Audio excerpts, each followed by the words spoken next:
Hello everyone, and welcome back to Taming Your Flame. Today we will speak about stress And the immune system. and the immune system. We're staying on this immune system track. It's a big factor in chronic inflammation, Yes, which we know to be the precursor to all chronic disease. disease. So This is a biggie. yes.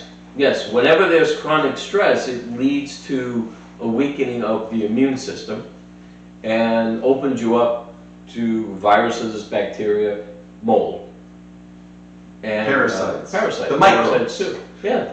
Most of the time they're in check. Yes. Our immune system and you mentioned microbes, not only the microbes out there, but the microbes inside of us. Inside of our us. good guy bacteria in our GI tract. Right. So they keep the bad guys in check. Correct. So what happens there, Dr. Skoma, to produce that stress? Well, let's go back to the beginning. So, what exactly is cortisol, and where is it made? Well, you're right to start at the beginning. So when you're dealing with stress, you're dealing with cortisol. Cortisol. Cortisol is a hormone. Okay. We mentioned in our last segment on the vitamins that vitamin D3 is called a vitamin, but as you adroitly pointed out, it's a hormone. Correct. It functions as a hormone. Mhm. So now we're talking about another hormone. It's called cortisol. It's made in your adrenal glands, which Yes. sit right on top of your kidney. Okay. Okay, more in the back area. And that's what makes, that is where the cortisol and other things are made. Right. So why? When the brain senses a stress it'll react with cortisol. Every single time. What about a inflammatory stage, which could be sensed also? And that will be a stress. Okay. And so the body will respond with a mobilization. Mm-hmm. Remember, it's going to be fight or flight. Yes. It's one or the other, but one of them is going to happen. That's a more catabolic state. You're breaking things down. That creates more inflammation. So you're kind of chasing your tail. Sure. With the increased stress, you're having more breakdown. You lose muscle mass. You turn that into energy, gluconeogenesis. Mm-hmm. So stress is ubiquitous. You use that word all the time. I finally got to say it. I do? Okay. I thought that was your word. Well, I'm trying to be All right. magnanimous here. Wow. I'm going to need a Webster's dictionary. Well, but the thing is, cortisol is what drives this whole show. Right. Cortisol is the main, I don't want to call it a bad actor, but it can be if it's chronically stimulated. A little bit is good. Right. We And rise. And that's the acute situation. That's the acute. It's just Yeah. like our acute inflammation. We Right. talk about the difference between chronic inflammation, we don't want. Acute inflammation, oh, yeah, Sure. that will save us. Yeah. Not too much, but yes, an acute response. So, So in an acute situation, the cortisol will go up and should go down right. after the event is taken After care the of. stressor is handled. Handled. But in chronic inflammation, what happens, as you and I both know, the cortisol goes up and it stays there for a long time, and then it comes crashing down. And that's what we call hypoadrenia or low cortisol. And when that happens, what happens to you as the person?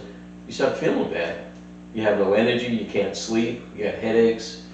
All of the things that I got since I've been working with this guy. Exactly. So- Immune system suppression, Yeah. you know, That's what I got. A to Z. Yeah. And that's what cortisol will do. Its deleterious effects. And how do you handle stress? I just stay away from you. Yeah. Well, in this day and age of post-pandemic world, it's going to be more virtual anyway. Yeah, which is why people can take the class, watch our podcasts. absolutely, absolutely. So stress is a deal breaker. You need to deal with stress. Cortisol over time, like insulin, which we talk a lot about in class 2 and 3, Yes, those are the two big bad actors in the body. They are very pro-inflammatory, not a good plan. absolutely, absolutely. Now, you like to talk about what is called a cortisol steal, so I'll hold this for you while you can explain that. This is a chart. Now don't get scared. It's not as bad as it looks. Just want to point out a couple things. Up on the top here we have cholesterol. Well, that's bad. Cholesterol's bad. See, this is probably what people are thinking. But no, No. quite the contrary. Really? Cholesterol is the feedstock for all of the hormones, the steroid hormones. There's Wow. cortisol, there's our friend down here. Now, cholesterol will end up down here working with water balance if you don't drink enough water. It's a hormone called aldosterone. It manages your water balance. Drink, stay hydrated. If that's under control, it'll start moving east, heading toward the sex hormones. Everyone we know, the testosterone, the estrogens, etc., etc. Well, guess what? Doesn't get there. Why doesn't it? Well, it's a cortisol steal.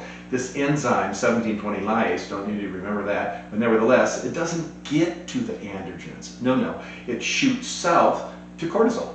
Why? Well, you're under stress. You need it. So, do you have anything left over for the sex hormones? Nope.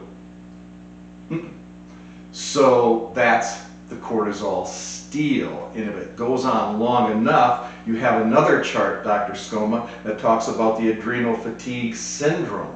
Right, so And this is the chemistry behind it. if you have your pedal to the metal Right. for too long of a time, that cortisol will go up, but it's got to come down. It'll be like you're kind of wired, but tired. Right. So people will come, they come and they can't sleep, Right. they have headaches, Right. weight gain, Right. water retention, Mhm. and no matter what they do is they just don't feel better. You know, it's, Right. Doc, I have the FLC disorder, The FLC disorder. which we'll That's class number 1. You can't miss that one. discuss The that world's later. foremost expert. Yes. So, so that leads to what you said, the hypoadrenia. Hypoadrenia. These things aren't that hard to detect. In fact, it's quite simple. You can have home tests kits sent to you, and you can test saliva and check some of these levels if you'd like. Now, this is a very good chart from Dr. Lamb that we found, and it talks about the adrenal fatigue syndrome. Is he a colleague of Dr. Sheep? No, it's a different group. Yeah. Well, adrenal fatigue syndrome. This is interesting. High frequency of getting the flu and other respiratory diseases. Haven't heard about that in the news lately. So these are the signs and symptoms of a stressed out person. Your brain tells your adrenals to do something, and they work and they work, and they don't get a day off. Right. And finally, they just they go on strike or something. So chronic stress leads to a weakened immune system, increases inflammation, Increases inflammation. and opens you up to a series of debilitating autoimmune diseases Yeah. too. You know, what have you said in the last 2 sentences that's good? Yeah. Nothing. So stress is bad. That's why we say cortisol and insulin are the two big bad actors. Cortisol is a big bad actor if it's chronic. Just as Dr. Skoma said, it's like, that's incredible. I mean, what doesn't that include? Yeah. You're knocking out your immune system. Mm-hmm. You're increasing chronic inflammation, Yeah. which will lead to increased oxidative stress, a need for antioxidants. Sure. So those big physiological processes of chewing up our free radicals, that gets overrun, and then the inflammation is in all these you know the chemicals, the cytokine storm is just out of control.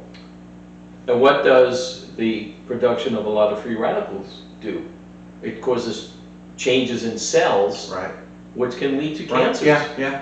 You know, that's what cancer is. Right. It's just normal cells growing crazy. And it seems to be more of a combination of things, Mhm. not just necessarily one thing. Right. But that, plus that, plus that. Sure. And then all of a sudden you have this total burden that just exceeds tissue tolerance, whatever that tissue could be. It could be your GI tract, could be your heart, could be your liver. Sure. Sure. And you'll show that complaint, that symptom. And that's so we spend a whole class on stress. It's that important. Yes. That's class number 3 or no, class number 4. 4. I think we're going to talk a little bit next about class number 3, and you want to discuss now how do we decrease stress. One of the biggest ways is through our diet. Yes. Because that can cause a lot of stress. Dr. Skoma is going to lead us off on the next segment into the more keto-friendly, keto-centric approach to diet. So watch for that next video, and I hope you like it. I hope we're keep you entertained, and we'll see you soon. Maybe even with some knowledge. Yeah, maybe you'll. Yeah. And if we don't know, we'll make it up, right? Sure. Oh, yeah. Okay. Yeah. Okay. All right. Yeah. Nobody's watching this anyway. No. So, all right. Bye. See you now.